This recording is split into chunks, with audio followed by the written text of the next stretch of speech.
Уважаемые коллеги, уважаемый Бадр Зурабович, в первую очередь хочу всех еще раз поздравить с Днем Победы, независимости, великим праздником.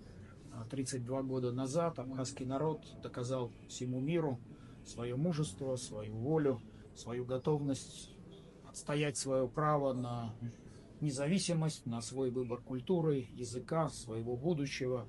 И это праздник наш общий.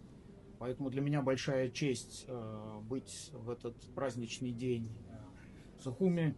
Ну и, конечно, помимо праздничных мероприятий, мы с Бадром Зурабовичем успели обсудить и дальнейшие программы работы.